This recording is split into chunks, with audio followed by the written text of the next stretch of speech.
Today, I'd like to share with you a different paradigm, one that you may or may not have heard of, but that certain companies around the world are practicing very well, and they've turned out to be some of the most successful companies in the world. You'd almost say it's one of the best kept public secrets around. So this paradigm is not just a theory, it's based on 31 years of research as well, and quite a lot has been documented. In fact, I'm surprised that it hasn't become mainstream yet.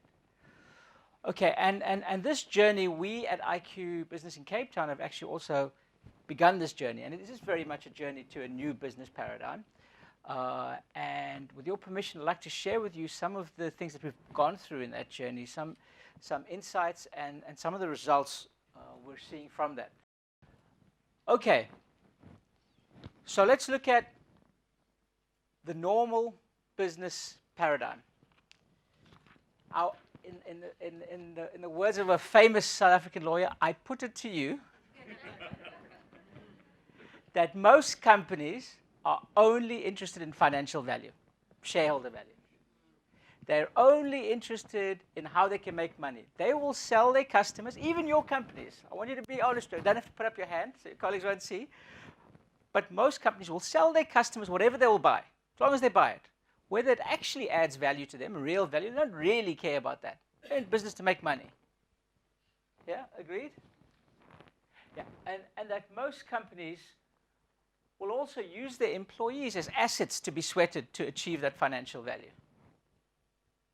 That's the traditional paradigm. So some people might say, well, what's wrong with that? That's how some of the biggest companies in the world were built, right? Fortune 500 is full of companies that have done that and that have got to the top. But I would say then, if that's so sustainable, how come up to 50% of the Fortune 500 drop out of the Fortune 500 after 10 years? If that's such a great model. And let's not kid ourselves.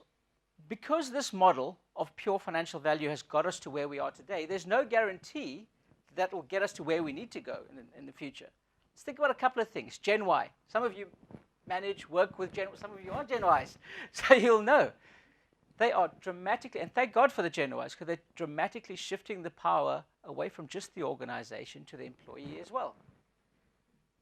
So do you think a Gen Y will accept just being used as an asset? Do you think they will accept, if you pay me a salary that's good enough for me to abuse you? I think so. We see it already. They're voting with their feet. Think about strike actions in this country, where we know a whole lot about it. It's not just that the power rests with the owners of the companies anymore. People have got to a point, talent, workforce have got to a point where they're changing this whole paradigm from the bottom. And unless we look at a new business paradigm, we're going to be left behind.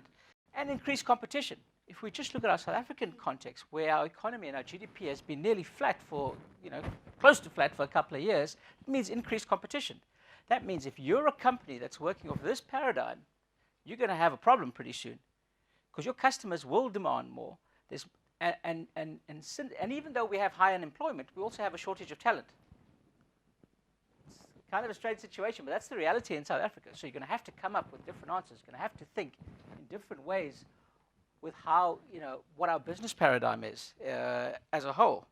So I would say that this old paradigm is rapidly less sustainable, and it doesn't facilitate optimum growth.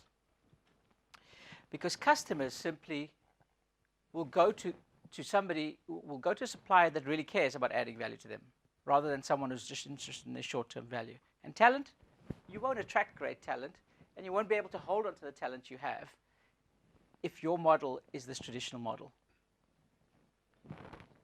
Anyway, so, the antithesis of that is we'd say, okay, so it makes sense then to add value more than just financial value, but also for employees, also for customers, and actually society as well.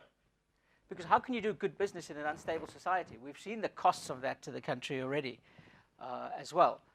So what we're saying as a one-off, it's a very simple concept, but that in everything that you do, in order to be sustainable and have a maximum possible growth, you've actually got to add value in all four of these areas for it to be sustainable. At the very least, that is to retain your customers and to retain your employees. But actually, if you think about it from the upside, engaged employees and more loyal employees will deliver better services to your customers, which will lead to more engaged and loyal customers, which leads to more profit. It's so obvious, I can't believe we're not doing it yet in everything that we do. We all know it, but we don't organize our organizations in that way.